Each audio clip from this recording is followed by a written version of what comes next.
toujours pour l'avancement de ces pays.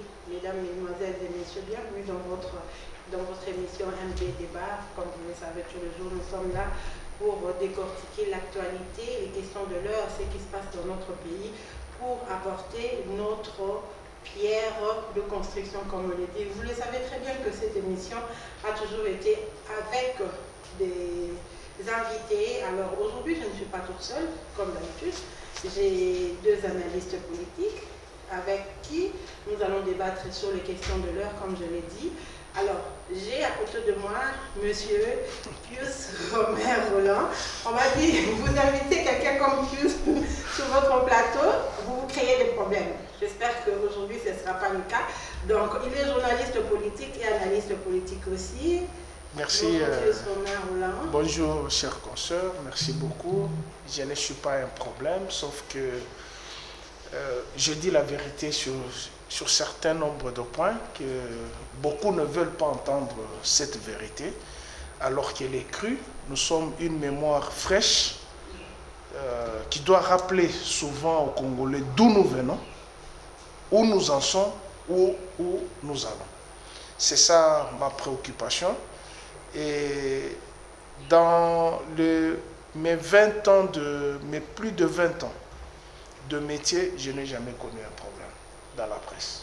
Je n'ai jamais connu un problème. Nonobstant ce couac qui a eu lieu entre moi et Albert Fabius Poela, qui n'avait pas compris la démarche alors que j'avais dit seulement la vérité. Pour preuve, j'ai été acquitté et je suis là. Je ne suis pas un problème. Je ne vous créerai pas de problèmes, sauf que nous allons nous en tenir aux faits. Hein? Nous, journalistes, c'est les faits qui est important. Les commentaires sont libres. Et voilà un peu. Je salue tous les téléspectateurs de MB Télévision, tous ceux qui nous suivent à travers les 146 territoires de la République démocratique du Congo, particulièrement la ville de Kinshasa. Je vous salue, je vous aime. Acceptez la contradiction, acceptez les divergences des vues, c'est ça la beauté même de la démocratie. Merci beaucoup, Pius Romer Roland. Et à côté de vous, nous avons un habitué des médias, quelqu'un qui parle très bien aussi, M. Stian Banyako. Donc vous êtes aussi analyste politique, bienvenue chez nous. Merci beaucoup, Madame Myriam. Merci. Alors voilà, avec vous, ces 45 minutes qui nous sont données, on va parler sur l'actualité. Je sais que vous parlez beaucoup, parce qu'il y a beaucoup à dire. On va gérer. Alors, d'entrée de jeu, Pius Romer Roland, on va commencer sur ce point qui, aujourd'hui, en tout cas, permet aux Congolais de parler. Déjà, nous avons vu, il y a quelque temps, le Premier ministre est sorti, Sama Lukonde, mais depuis, qu'est-ce qui se passe? Qu'est-ce qui bloque, au fait, la sortie du gouvernement Sama Lukonde?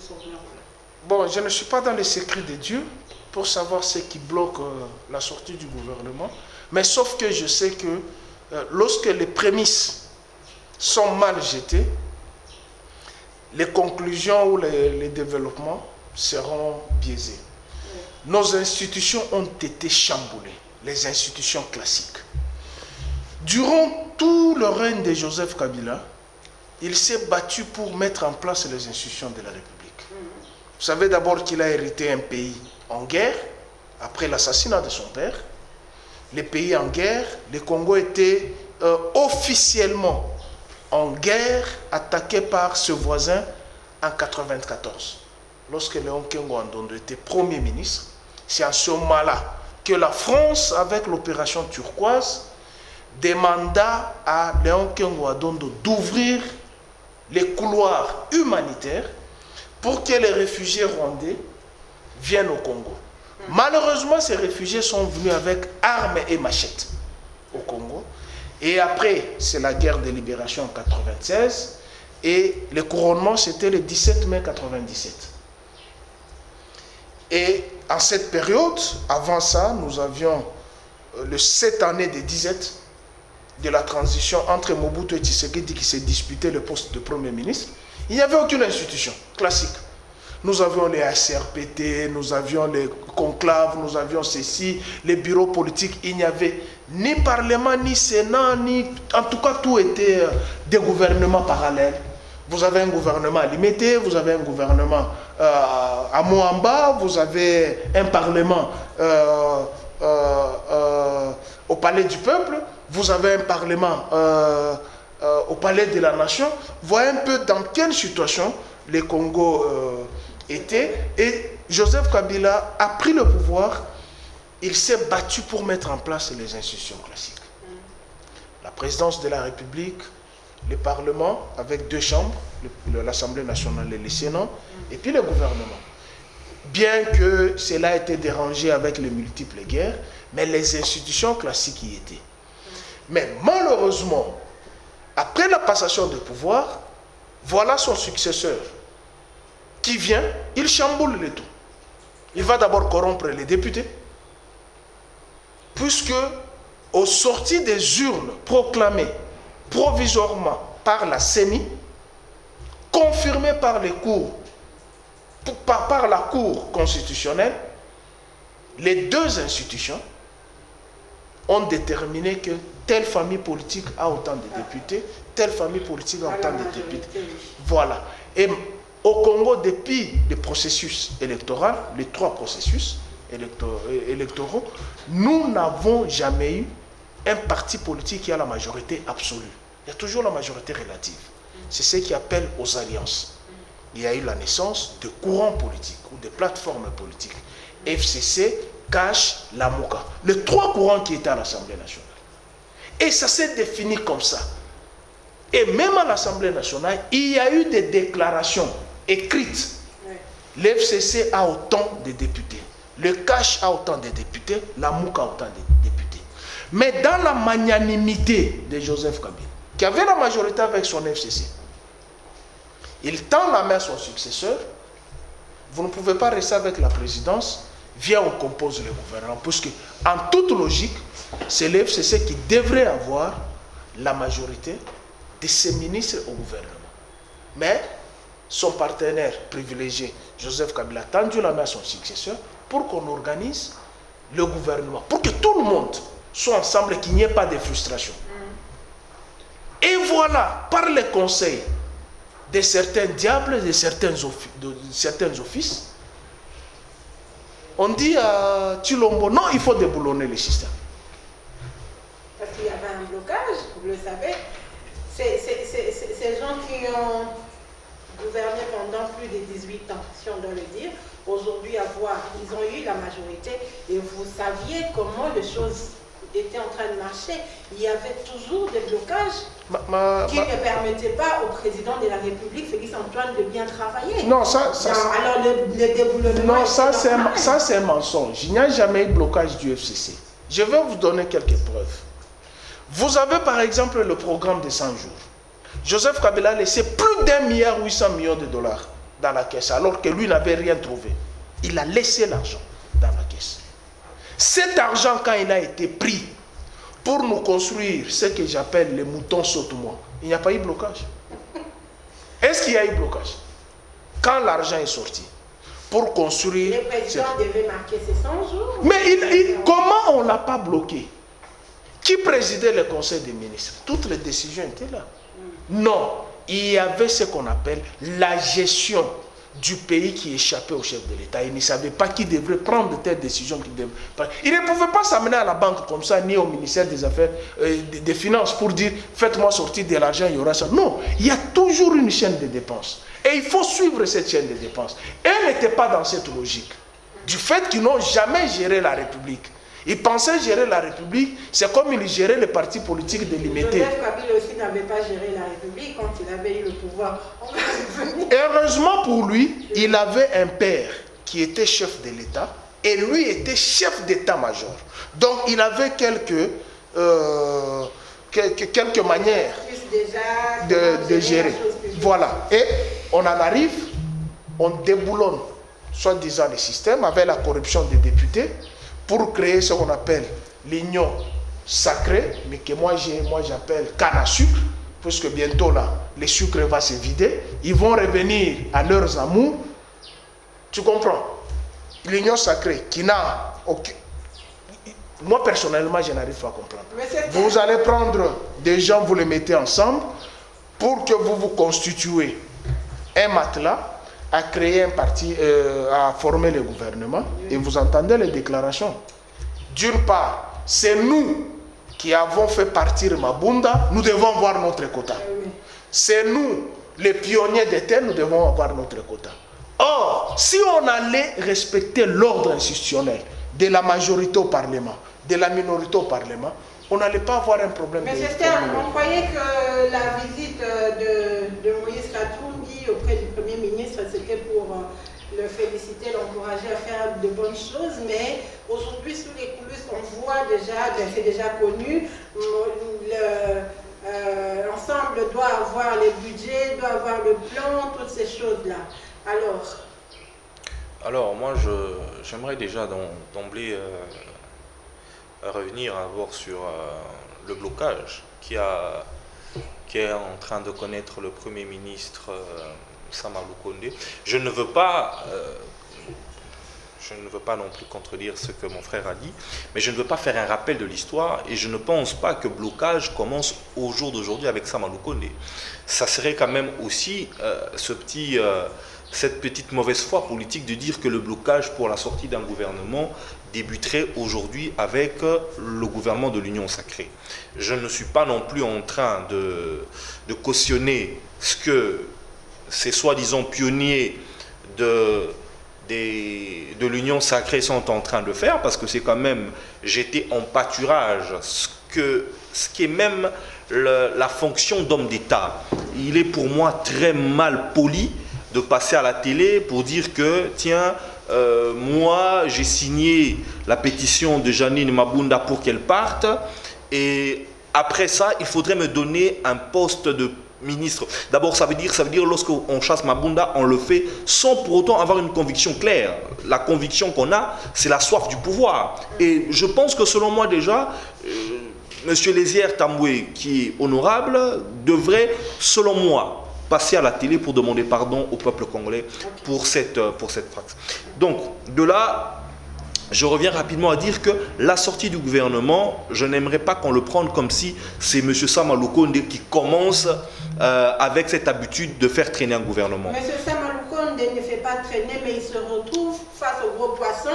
Il ne s'est pas tranché parce que vous avez d'une part Moïse Katumbi, de l'autre côté Jean-Pierre Bemba et les autres qui veulent avoir une grosse part de gâteau. C'est ça le problème. Non, je veux vous dire, ni Jean-Pierre Bemba, ni Moïse Katumbi, ni l'UDPS, ni même les gens qui sont au FCC veulent le grand gâteau. Mais le problème qu'il y a, c'est quoi? On vous demande, par exemple, lorsque vous allez dans les consultations, d'envoyer 3 noms. Mais un parti politique, c'est rempli de compétences. Vous envoyez 3 noms pour quelle fonction? Je pense que c'est là où le Premier ministre s'est lui-même bloqué. Puisque les partis politiques, ça tourne un peu maintenant, puisqu'on a demandé des noms sans qualifier les postes de responsabilité, tout le monde se veut être ministre, puisque si on vous explique clairement, bon écoutez, Madame Myriam, vous aurez le ministère de l'Agriculture, vous n'allez pas aller ramasser tous les économistes ou bien tous les médecins de votre parti politique pour les aligner sur la liste.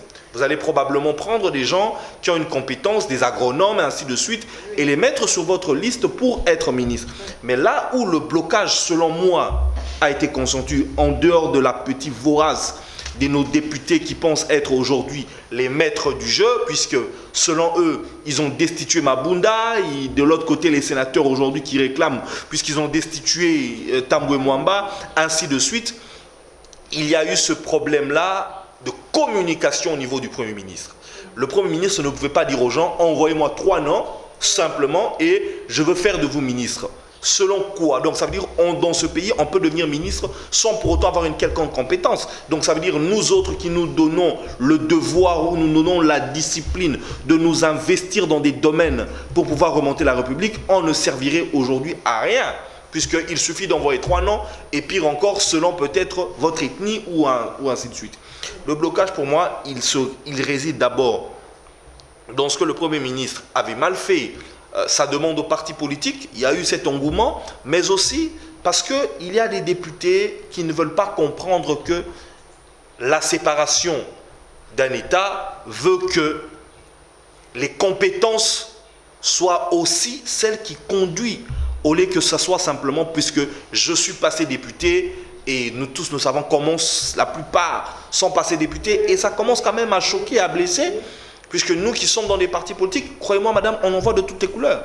Vous avez des réunions comme ça où les députés se lèvent et disent, bon, vous n'êtes pas député, vous sortez. Pendant que vous êtes membre du bureau politique.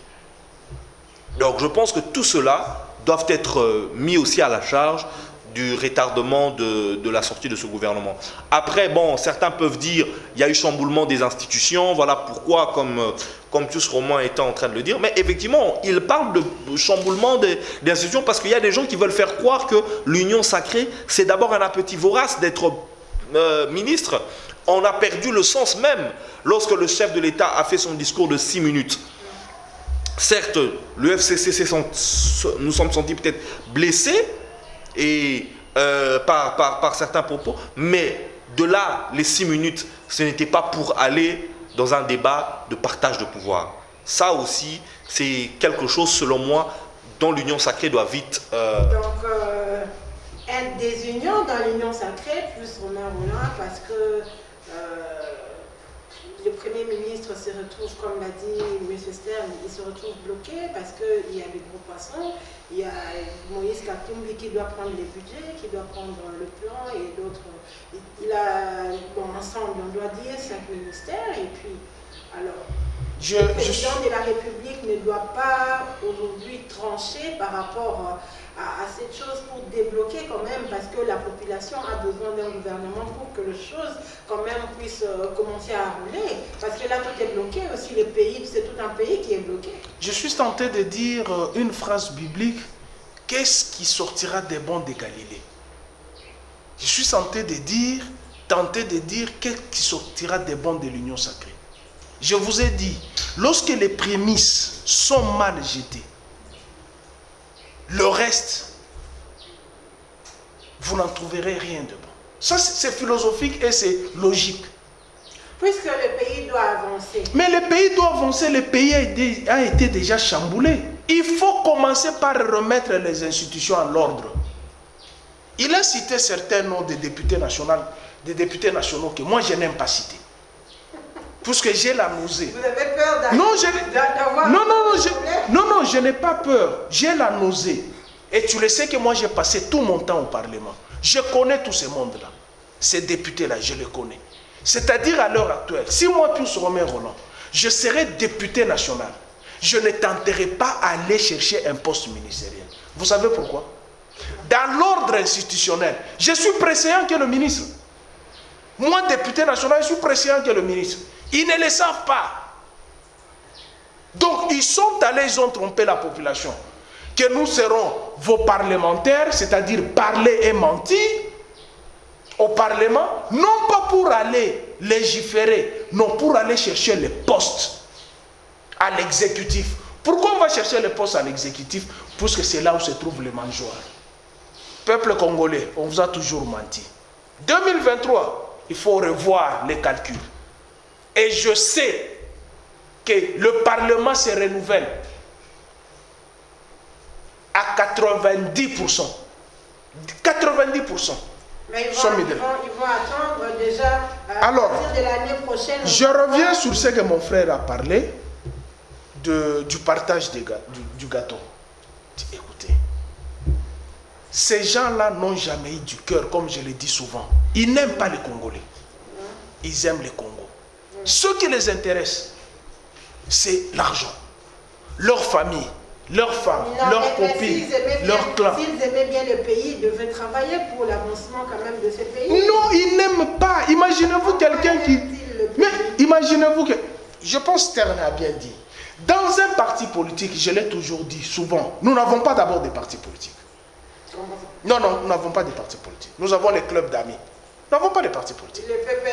Non, j'ai dit, s'il faut compter les partis politiques, ici au Congo, il n'y en a pas 5. S'il faut parler des partis politiques au vrai sens du mot, il n'y en a pas 5. Même l'UDPS, ce n'est pas un parti politique. Ah bon? non, non. L'UDPS, c'est un mouvement de pression. Un parti politique doit avoir, d'abord, une école du parti pour apprendre le civisme aux citoyens, le respect de bien de la République. 2, avoir la conviction que dans ce parti politique où je m'adhère, est-ce que je suis de quelle idéologie politique? Est-ce que je suis un social-démocrate? Est-ce que je suis un libéral? Est-ce que je suis un fédéraliste? Mais quand vous regardez dans ce qu'on appelle canne à sucre, vous avez les fédéralistes là-dedans, vous avez les libéraux là-dedans, vous avez les social-démocrates là-dedans, vous avez les républicains là-dedans. Rien ne va pas marcher, vos idéologies sont parallèlement opposées. Rien ne va marcher. Et il vient de dire quelque chose de très très important. On vous propose le ministère de l'Agriculture. Tu vas prendre un mécanicien, tu le mets là-bas. Nous, dans un parti politique, il y a ce qu'on appelle les gouvernements du parti. On laisse les compétents, on va prendre... Il y a le gouvernement du parti. On sait que si nous avons le pouvoir et que demain, nous devons composer le gouvernement, on sait déjà que au poste de l'agriculture, voilà, il y a un fichier qui est là, des compétences à l'agriculture. Dans les relations internationales, nous avons tel. Pour les transports, nous avons tel. Et on vous donne les cours de gestion des choses publiques déjà aux partis politiques. Mais regardez nos partis politiques. D'ailleurs, tel que je parle là, dès que vous allez diffuser cette émission, la première des choses, regarde-moi cet imbécile-là. Les injures. C'est ça ce qui caractérise nos partis politiques. Pourtant, la difficulté, nous en avons. Qu'on prenne tous les insulteurs là, qu'on les mette au gouvernement. Personne ne peut vous donner les plans de relance de l'agriculture dans un parti politique. Sur les 619 partis politiques que nous avons au Congo, demandez à tous ces gens-là. Dans un parti politique, si le mari est président, la secrétaire générale, c'est sa femme. La caissière ou la protocole, c'est sa nièce ou sa cousine. Pour preuve, regardez l'architecture parlementaire. Le mari est député, la femme est sénatrice, la fille est provinciale. Tout ça, ça ne peut jamais avancer au pays. Et moi, je suis l'homme le plus heureux. Lorsque j'entendis les FCC émiettés, les PPRD émiettés, d'autres partis partenaires à Joseph Kabila émiettés, je suis l'homme le plus heureux. Vous savez pourquoi? Joseph Kabila gérait ce territoire de 2 345 410 km². Il a géré les esprits vivants et les esprits morts. Il ne dormait pas à son jeune âge. Mais lorsqu'un chef parle, c'est comme un prophète. La parole doit avoir des effets. N'avait-il pas dit qu'il n'avait pas 15 personnes pour transformer ce pays? Puisque tous... Il a continué avec tous ces gens-là. Mais écoutez, et il a dit, j'ai échoué de transformer l'homme zaïrois en Congolais. Oui. Et c'est ça qui se passe aujourd'hui. Regardez seulement, ils sont tous dans une même famille de la canne à sucre. Mais ils ont du mal à s'harmoniser pour faire sortir le gouvernement pour aider la population, comme vous le dites. Ils sont dans la canne à sucre. Et tous, quand vous le parlez, le chef de l'État, c'est la vision du chef de l'État. Quand tu lui poses la question, la vision c'est quoi? C'est l'union sacrée. L'union sacrée c'est quoi? C'est la vision du chef de l'État. Et il n'y a pas un concept comestible, politiquement comestible. Sauf que c'est un club de ce que moi j'appelle les troubadours et les barbares qui se sont mis ensemble pour piller la République. Et vous allez voir, je ne souhaite pas les malheurs à Sam. Je ne les souhaite pas. Je ne souhaite pas non plus le malheur à mon peuple. Je dis seulement à mon peuple, débarrassez-vous de tous ceux qui sont dans la canne à sucre. Ils ne vous aiment pas. Ils sont des menteurs, ils se servent de vous pour avoir des postes et vous allez voir. Tu sais que moi j'ai été plusieurs fois dans les cabinets ministériels et vous allez voir. Une fois nommé ministre et le critère de sélection dans le cabinet ne sera pas respecté puisque vous allez entendre tel parti politique a envoyé la liste des gens qui doivent être dans les cabinets. Même s'il était cliné même s'il était mécanicien. L'essentiel, comme il était au parti politique, il insultait les autres, il doit être récompensé. Monsieur Baniakou, on va dire aujourd'hui, quand le Premier ministre Sama Lukonde a été nommé, les gens ont acclamé, ont salué ce choix du président de la République. Étant jeune, on a dit, on a parlé du renouvellement de la classe politique. Alors, aujourd'hui, avec ces tractations qui sont en train de se passer, croyez-vous en cela? Est-ce qu'on peut espérer aujourd'hui voir des jeunes comme vous? Parce qu'il y a ces mondes-là qui ont travaillé même avec le président Mobutu. Il y a certains qui ont travaillé avec Joseph Kabila pendant 18 ans, se retrouvent encore aujourd'hui avec Félix Tshisekedi dans l'Union sacrée.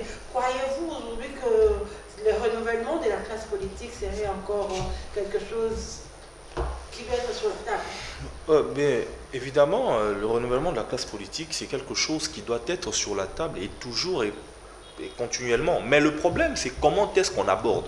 Quel est le renouvellement de la classe politique? Moi, je ne suis pas de l'école qui pense que le renouvellement de la classe politique, c'est un visage plus jeune, un visage moins haï.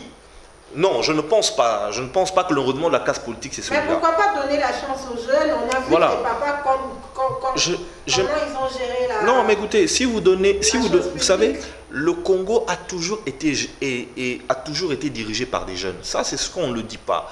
De 60, depuis que nous avons eu l'indépendance, jusqu'aux alentours de 70, cette classe politique, je prendrais même 80, cette classe politique, elle était jeune. Ça veut dire, ceux qui nous ont amenés aujourd'hui dans le trou, c'est ces jeunes-là. Tous, de 60 à 80, vous avez eu affaire à des jeunes. Kengo était jeune, Lunda Boulolo était... Tous ces gens étaient jeunes. Mais le problème qu'il y a, moi je pense que ce qu'il faut mettre aujourd'hui sur la table, quand on parle de renouvellement de la classe politique, c'est les compétences. Comment les jeunes se préparent pour avoir cette ou adhérer à cette fonction. Je prendrai mon cas personnel. Moi, je me suis préparé, d'ores et déjà lorsque j'entrais en politique, à me construire une base intellectuelle solide dans les hydrocarbures. J'ai fait tout ce que je pouvais faire pour être un monsieur apte à pouvoir assumer le secteur des hydrocarbures dans mon pays. Aujourd'hui, je ne démériterai pas si je suis dans une société pétrolière, quelle qu'elle soit, nationale ou privée, parce que je me suis préparé à ça. Et ça ne serait pas simplement un renouvellement de la classe politique. Je dirais plus que je suis jeune, mettez-moi au ministère Non, moi je ne suis pas de cette école-là. Je pense que les jeunes doivent déjà se préparer pour le renouvellement de la classe politique. Sama Lukonde, c'est effectivement le renouvellement. Le renouvellement, je ne dis pas qu'il n'est pas simple, il peut être aussi jeune, c'est un point, un bon point, surtout que nous avons en face de nous un jeune qui est suffisamment préparé, on a suivi sa biographie, c'est pas quelqu'un qui est tombé dans la soupe qui n'est pas tombé comme un cheveu dans la soupe. Donc le renouvellement de la classe politique, on le veut, mais nous voulons que les jeunes se préparent, nous voulons que les jeunes soient capables d'assumer ce pourquoi ils sont là. Ça ne suffit pas de dire je suis jeune, nommez-moi ministre. Vous êtes jeune, vous avez fait quoi? Vous avez eu des ministres, excusez-moi, je prends le cas dans mon secteur. C'est quelqu'un que j'aime bien. Notre ministre des hydrocarbures, notre vice-ministre des hydrocarbures, qui a été peut-être envoyé par ma famille politique. Mais vous pensez, vous avez senti ce charisme-là que devait produire un ministre des hydrocarbures? Moi, je n'en ai pas vu. Je l'aime bien, mais je n'ai pas vu. Parce qu'aujourd'hui, vous avez la société des hydrocarbures du Congo qui bat de l'aile. Cette société a juste un problème de gestion de personnes, mais aussi, évidemment, d'un problème de savoir canaliser nos ressources. Aujourd'hui, on vous parle que la RDC contient elle-même 19 blocs pétroliers. Mais comment vous n'êtes pas capable de produire de manière à ce que votre société nationale des hydrocarbures se positionne en première? Il y a un problème. Il y a déjà un problème. Il y a un problème de gestion. Dans Sonaïdroc, il y a aussi CEP, il y a aussi Petro Congo.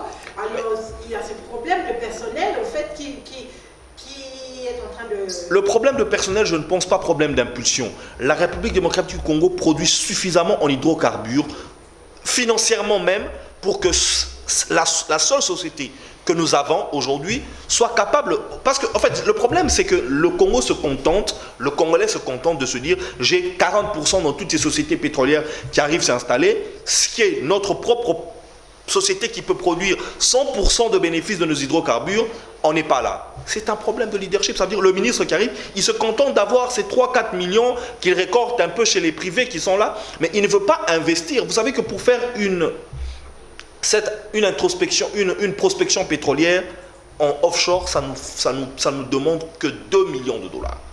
Ça veut dire pour aller chercher une nouvelle nappe qu'on peut produire le pétrole en République Congo ne coûte que 2 millions de dollars. Que l'État congolais n'a pas. Mais que des privés ont bien, que notre ministre des hydrocarbures en a. C'est ce qui est quand même triste. Le problème, ce n'est pas qu'il en a, le problème, c'est qu'il ne sait même pas combien va coûter s'il doit faire cette prospection pétrolière. C'est ça la vérité en fait. Il ne sait pas. Donc c'est tout le problème. Moi je pense qu'il est temps que les compétences se marient avec les fonctions. Et je pense qu'en ce moment-là, vous ne serez plus obligé de parler du renouvellement de la classe politique. Il se fera instantanément, puisque tous ces vieux qui sont restés là, qui n'ont pas été compétents, mais qui ont été là simplement parce qu'ils ont été jeunes à un moment, et aujourd'hui ils sont là parce qu'ils ont été vieux à un moment, le conflit générationnel va s'occuper de lui, va s'occuper d'eux naturellement. Et les compétences vont suivre. Merci beaucoup, M. Stern. Puisqu'on parle des compétences, M. Romain Rouland, donc aujourd'hui, il y a quand même, vous êtes journaliste, il y a vraiment un mécontentement au niveau du choix du président de la République, parce qu'on va survoler du président de la République par rapport au patron de la communication. Et aujourd'hui, on voit déjà à peine installé, il s'amène avec une dizaine de ses amis. Au lieu même de chercher à avoir des collaborateurs ici qui vont l'accompagner pour asseoir cette vision de communication du président de la République, plus Romain Rouland, vous et les autres, vous n'êtes pas compétents pour cela. J'ai toujours dit aux amis de l'UDPS. Il y a des amis camerounais. J'ai toujours dit aux amis de l'UDPS. Oui. Limitez. Quand on vous a snobé, vous étiez tout simplement le marche-pied. Les vrais patrons qui bouffent l'argent au nom de l'UDPS, c'est la diaspora. Et nous connaissons ce que c'est la diaspora. Beaucoup, ils parlent français pour avoir été dans les rues de Bruxelles, France, Suisse, mais en réalité, comme Stern vient de le dire, la méritocratie. Mais le directeur de communication était dans de grandes chaînes internationales. Mais écoutez, je ne dis pas qu'il est incompétent. Non, je ne dis pas ça. D'abord, je ne le connais même pas. Mais ce qui frise, c'est quoi? C'est-à-dire la main-d'œuvre locale est bafouée. Alors que nous avons des compétences, vous en avez parlé. J'ai cité, vous êtes là, j'étais longtemps avec vous dans une chaîne, BRT, nous avons commencé, vous avez une compétence. Je prends seulement les femmes d'abord. Je prends seulement les femmes.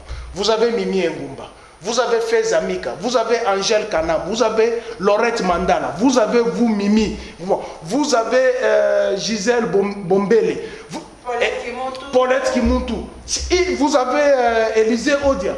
Ce sont les compétences des femmes qui se sont distinguées ici chez nous, dans ces domaines de communication. Mais on va aller nous ramasser des gens qui sont bourrés de dettes en Europe, qui viennent prendre notre argent ici pour se construire des maisons là-bas. Et la donne, maintenant, c'est qu'il faut qu'on revisite la constitution sur la double nationalité pour faire plaisir à ces gens-là. Ça, c'est le danger que la République est en train de courir. Nous avons des compétences ici. Les jeunes qui sont dans le gouvernement précédent de Ilunga Ilunga, c'est parmi les jeunes que j'ai cités plusieurs fois dans des émissions. Vous avez les papis Pungu, vous avez le docteur Félix Moumat, ce sont des jeunes. Comme il avait dit, la République démocratique du Congo, depuis son acquisition du statut juridique d'un État indépendant jusqu'à ces jours, ce sont des jeunes qui géraient. Mobutu avait 32 ans. Lumumba est mort, il n'avait pas 40 ans. Kasavubu est mort, il n'avait pas 50 ans au pouvoir. Ce sont des jeunes. Mais malheureusement, les mêmes jeunes d'aujourd'hui applaudissent les jeunes d'hier qui sont devenus vieux, qui les ont plongés dans cette situation. Je te donne le cas. Comment un jeune de 30 ans qui est encore chez lui avec le stylo, j'ai l'honneur de chercher du travail. Entre-temps, il a produit un octogénaire qui gère la SNCC. Après avoir fait couler le sang des Congolais au Katanga, j'ai dit Kyungwa commence, qui est là-bas. Depuis, il est dans les institutions. Qu'est-ce qu'il a fait de bon pour que ces jeunes-là se retrouvent? Mais il est là comme un monarque, en utilisant les jeunes en allant dans la rue pour casser les biens, pour que lui trouve son compte. Lui et sa famille trouvent son compte. Donc aujourd'hui, il faut que la jeunesse entre dans cette révolte intellectuelle de la méritocratie. C'est-à-dire, nous sommes allés aux études. Je prends le cas de Obey Minaku. C'est un produit local de l'université. Je prends Chadari, c'est un produit local de l'université. Je prends Matata Mpogno, c'est un produit local de l'université. Nous en avons autant ici. Moi, je suis un produit local d'université, lui est un produit local d'université. Est-ce que je parle un mauvais français? Depuis que vous m'avez connu, je suis dans la presse. Est-ce que j'écris mal? Est-ce que je parle mal? Ou c'est ma tête, ou c'est mon teint qui fait mal aux gens, que je ne peux pas être ministrable. D'ailleurs, moi, je n'ai jamais envié ça. Je peux servir la République d'une autre manière, de la manière dont je parle, pas forcément être ministre. C'est pourquoi je dis tous ceux qui vont vers la ruée vers l'or, soi-disant ils vont chercher à être ministre, sont des voleurs. Parce qu'un ministre, c'est un fonctionnaire. On l'envoie là pour résoudre les problèmes des Congolais, pas pour s'enrichir. Mais eux disent, c'est notre tour. Votre tour de faire quoi? De vous remplir les poches. Et vous pensez, c'est là où je reviens sur la phrase qui dit, qu'est-ce qui sortira des bons de Galilée? Qu'est-ce qui sortira de bon de ces pays? Puisque les institutions classiques ont été chamboulées, je ne vois pas ça s'en sortir. Tu sais pourquoi? Tous ceux qui défilent, 95%, a géré ce pays. Vous avez cité Moïse Katumbi, il a géré ce pays.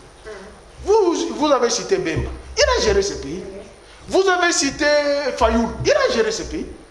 Tous ont géré ce pays. Mais quel est leur bilan? Est-ce qu'au nom de la rationalité, ne peuvent-ils pas se mettre à l'écart, dire non, non, nous avons quand même amassé des richesses. Nous avons des villas, nous avons des locataires, ils nous paient, nous avons des entreprises. Donnons la chance aux autres. Donnons la chance aux autres. Encore derrière le temps, M. Romain. Et malheureusement, comme je l'ai dit, nous sommes dans un club de voleurs. Vous reviendrez encore sur ce plateau, M. Stern. Calais vous donne aujourd'hui, décide de se présenter.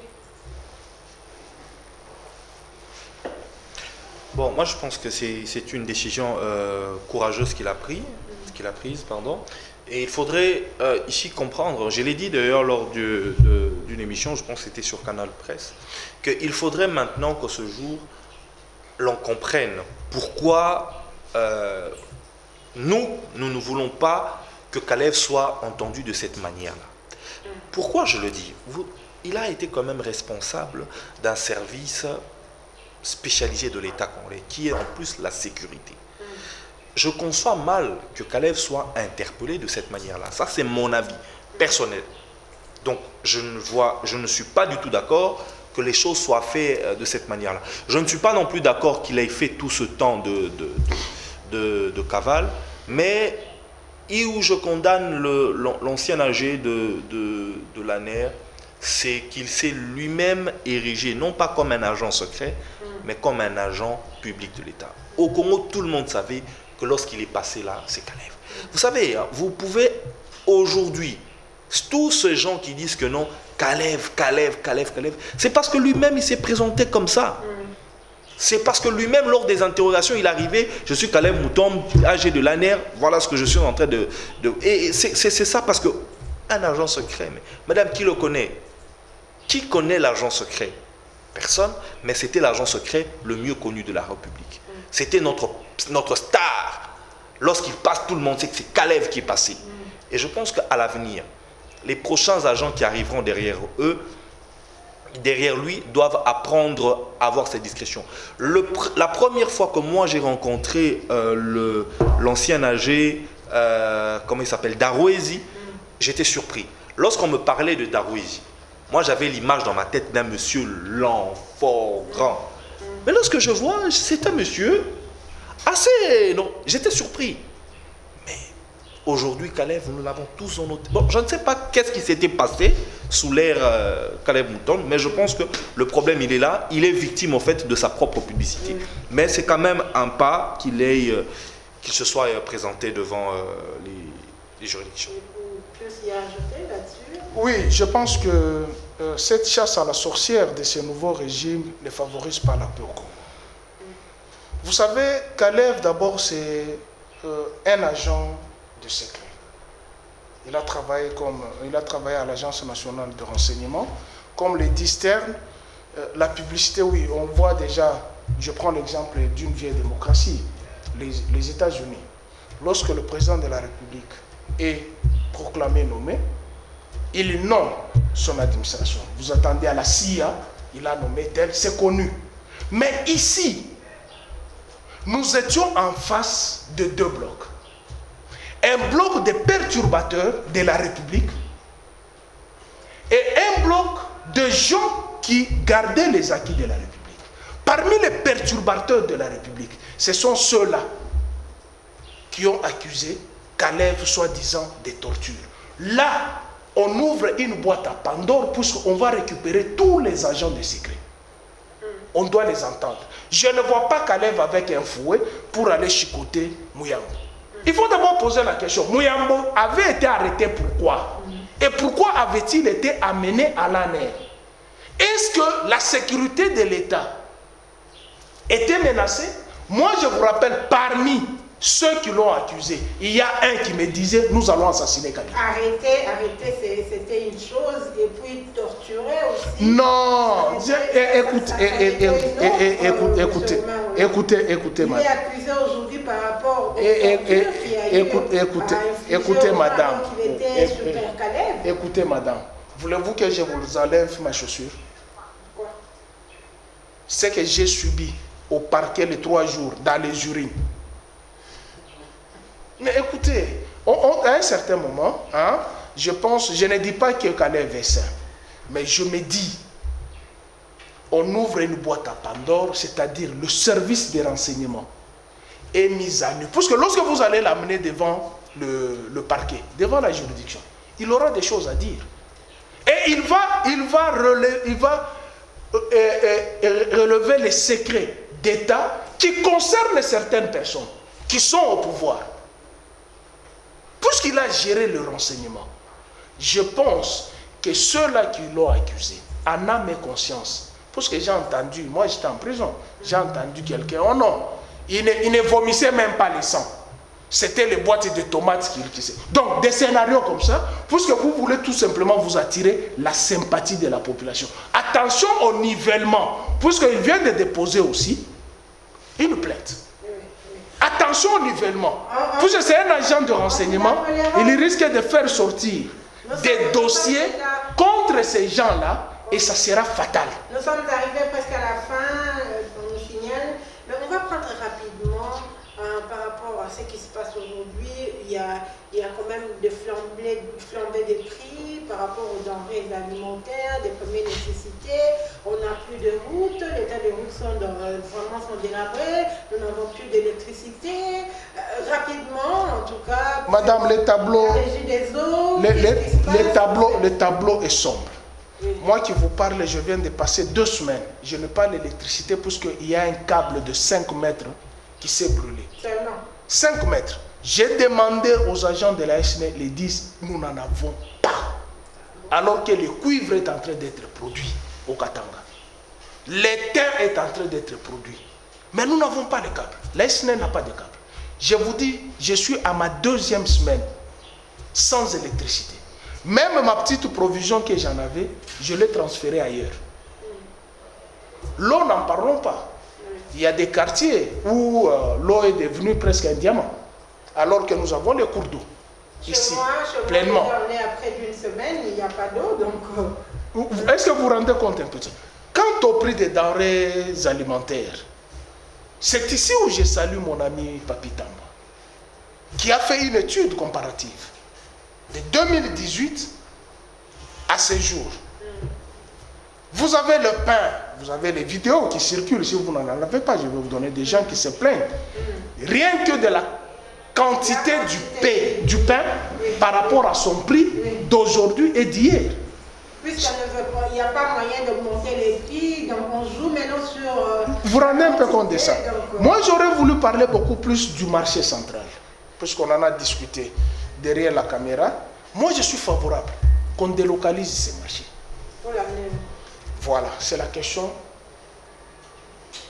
qui est importante à répondre. Vous voyez là où se trouve l'aérodrome d'Indolo? Est-ce que vous trouvez normal? Là où il y a Tipka. Tipka. Est-ce que vous trouvez normal? En plein centre-ville, vous avez un aérodrome qui a causé d'ailleurs mort d'hommes là. Mais à cet espace-là, on peut construire un marché moderne, parce que le marché constitue déjà d'abord un lieu touristique. Nous qui allons dans les pays étrangers, par exemple, si je me retrouve en Nairobi, j'ai besoin d'aller dans un marché, j'achète un cadeau. Est-ce que vous, tel que vous êtes là, vous êtes sûr d'aller dans ces marchés-là et sortir indemne? Vous avez d'abord peur. Vous savez d'abord qu'en y entrant là-bas, vous vous mettez dans l'insécurité. Et puis, les taux démographiques. Quand j'ai suivi le chef de l'État, qui rappelle la mémoire, qu'il allait dans ces marchés avec sa mère, il achetait les beignets, il parquait les véhicules. Mais il oublie que le taux démographique a changé. Kinshasa n'a plus 300 000 personnes. Nous sommes à 17 millions. C'est tout un pays. Voilà pourquoi je te dis, là, sur ces lieux-là de marché central, il faut qu'on rase les tout, qu'on construise les trucs d'hypnose qu'on a construits à Lubumbashi. Un centre commercial attractif. Puisque le fait que vous mettez d'abord le marché là-bas, avec l'engouement qui est là, d'abord, Roi Kading pose problème. On a déjà pris en otage, il n'y a pas que Roi Kading, il y a plusieurs avenues qui sont prises en otage. Vous avez Kato, vous avez Éthiopie, vous avez Gambela. Pourquoi? Parce que le marché ne contient pas la population. Je demande tout simplement, Kinshasa a une superficie de 9000 km². Il n'y a que 3000 km² qui sont occupés. Les 6000, c'est vide. Si Kimbuta et les autres ont des cimetières là-bas, pourquoi on ne peut pas prendre un aérodrome de secours, on les met ailleurs? Et sur ces lieux-là, directement, vous allez conclure aussi, donc vous allez... Je me dis, notre pays, la jeunesse doit réfléchir, avoir la projection du développement. On ne peut pas rester dans cette configuration d'ancien Kinshasa. Quand vous arrivez dans d'autres villes, on vous dit que, moi par exemple, quand j'arrive à Lubumbashi, la première fois après que je sois parti de Lubumbashi, quand je suis arrivé, je me suis perdu. Parce que tout avait changé. Les golfs, vous avez Kachagou, tout avait changé. Les gens ont apporté un développement. À Kinshasa, on doit éviter de rester dans cette fixation-là. De dire c'est notre Kinshasa, les marchés étaient là. Il faut qu'il y ait un développement, il faut qu'il y ait une expansion. Oui, il y a des écoles non viables ici, à Kinshasa, qui occupent des espaces. Mais cassez ces écoles, reconstruisez d'autres écoles viables. Si vous trouvez que... Ça demande de l'argent plus. Mais écoutez, quand vous dites que ça demande de l'argent, nos moutons sont moi là. Ça vous fait combien? Monsieur Stern Banyako, donc en rapport avec la situation aujourd'hui, le panier de la ménagère est menacé, les Quinois ne se retrouvent plus. C'est exactement ce que j'allais dire tout de suite là. Vous savez, le problème de la situation économique, hein, lorsque vous arrivez dans des pays, vous devez étudier par exemple l'économie, très souvent, vous avez dans cette même branche des études de démographie. Puisque simplement, vous ne pouvez pas bâtir votre économie quand vous ne savez pas vous êtes combien. Vous ne pouvez pas gérer votre maison quand vous ne savez pas vous êtes à combien. Votre économie aura toujours un problème. Le recensement en République démocratique du Congo devient une priorité des priorités. C'est peut-être difficile de le dire puisqu'aujourd'hui, lorsqu'on parle de recensement, voilà, lorsqu'on parle de recensement, les gens entendent élection. Moi, je pense qu'on peut faire rapidement un recensement dans le temps qui nous reste ici, puisqu'il y a déjà une société qui a été mise sur place, qui ont forcément établi ce qu'il fallait pour ça, mais vous ne pourrez aujourd'hui... On peut procéder au recensement et puis organiser les élections. Avec de la bonne foi, moi je pense que c'est possible. Va prendre combien de Avec de la bonne foi, je pense que c'est possible. Donc, pour moi, madame, le problème de l'économie du Congo, ce n'est pas le problème d'un individu. Le président de la République est totalement innocent et irresponsable face à cette question. La vraie question, c'est que vous devrez savoir combien de personnes pour qui vous devez produire. Vrai problème, vous parlez de produire du pain. Vous en produisez pour combien de personnes? Simplement, même la maman du coin, lorsqu'elle place son pain, elle ne sait même pas elle en vend pour combien de personnes. C'est ça déjà le vrai problème. Nous devons régler ce problème. Lorsque nous aurons réglé ce problème de recensement, de connaître combien sommes-nous, vous verrez que l'économie du Congo, croyez-moi, se portera mieux. Puisqu'en ce moment-là, nous saurons combien nous produisons, pour combien de personnes, quels seront les bénéfices si je produis telle chose. Parce que même les entrepreneurs que j'en vois aujourd'hui, et vous êtes entrepreneur sur base de quoi? Vous voulez vendre aux gens sur quelle base? C'est quoi le calcul que vous faites? Donc ça veut dire que les gens, ils vont sur des coups de tête. Voilà pourquoi des entreprises, des médias de foi, parce que vous ne savez même pas, vous avez combien de personnes qui suivent la télé en République, tout ça, et comment vous allez savoir l'électricité vous en produirez, pour combien de tout ce problème-là, croyez-moi, nous sommes d'abord dans un problème de recensement, de connaître combien de personnes avons-nous. Je l'ai répété ici, l'économie va avec le recensement des personnes. C'est des choses qui vont de pair. Donc arrêtons de nous embrouiller en disant que non, le pays va mal, pendant que vous ne savez pas combien de personnes vont mal et combien de personnes vont bien. C'est des fois les organisations extérieures qui sont d'ailleurs les plus grands fourbes qui viennent nous raconter toute leur vie ici. Donc, je voulais ajouter un élément sur le recensement. Dans le domaine qui vient de relever, je suis tout à fait d'accord. Puisque l'économie marche avec la démographie, puisque les villes sont en expansion. N'est-ce pas? Quand vous allez aujourd'hui dans des maternités, vous voyez toujours il y a des naissances. Il y a l'expansion de la ville.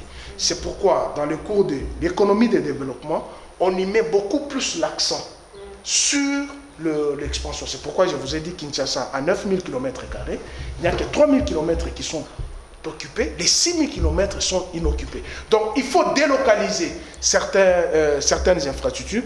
Le recensement, comme certains le disent, ne peuvent pas prendre une année. Je vous donne un exemple. Vous prenez une avenue. Sur une avenue, il y a un chef de rue. S'il prend son microphone, il passe, il dit, aujourd'hui, dans chaque maison, vous mettez le nombre de personnes. Je prends par exemple, dans ma concession là où je suis, il y a 8 portes. Je sais que dans une porte, une seule personne, il vit là-bas. Deuxième porte, il y a 5 personnes. Troisième porte, il y a 4 personnes. Chez moi, il y a autant de personnes. Chez la voisine, il y a autant de personnes. Je prends sur papier, je mets que sur mon avenue, tel numéro, il y a autant de personnes dans mon avenue. On amène ça au chef des rues. Et le chef des rues fait la compilation. Amène chez le chef de quartier. Il sait que dans ma juridiction, dans mon quartier, j'ai autant de personnes. Et le chef de quartier amène au bourgmestre et on fait le dépouillement. On sait que dans la commune de Barumbu, il y a autant. Ça va être rapide. Ça sera plus rapide puisque nous amener dans ce... Ça sera plus rapide. C'est question de réfléchir, d'amener une méthodologie. Puisque là où se trouvent les gens, il faut toujours amener une réflexion. Je suis entièrement disposé pour continuer sur cette question. Nous allons vous rappeler, M. Stern, M. Puissant-Romain Roland, pour essayer encore d'expliquer en long et large. Donc voilà, nous sommes arrivés à la fin. Merci d'avoir répondu favorablement à notre invitation. Nous n'avons pas salué votre beau studio. Rapidement alors. Ouais, écoutez, je travaille avec vous. Moi, je vous encourage. Je ne suis pas du genre de gens, quand quelqu'un émerge, on lui met les pots de banane dans ce... Non, ça ne sert à rien. Hein, ça, il faut encourager beaucoup plus. Vous qui êtes femmes, puisque les femmes pleurnichent beaucoup, et c'est le mois de la femme, elles pleurnichent beaucoup. Non, l'autonomisation de la femme, voilà une femme qui émerge. Vous n'êtes pas nombreuses. Les femmes que j'ai citées, Laurette Mandala, Angèle Kishita Feza, Élisée Odia, Gino Réman, vous, elles ont leurs médias. Et il faut les encourager. Et il faut décourager tous celles qui vont avec le métier de la honte. Vous avez compris ce que je voulais dire. Non, vraiment, toutes mes félicitations. Le plateau, il est impeccable. Et j'ai aimé surtout la qualité de l'émission. Elle a été plus instructive que toute autre chose. C'est tout à votre honneur. Merci, M. Pierre. Donc voilà, nous sommes arrivés à la fin. Merci de nous avoir prêté attention. Donc on se retrouve pour un nouveau numéro très prochainement. Dans l'entretemps, restez branchés sur la continuité de nos programmes. Au revoir.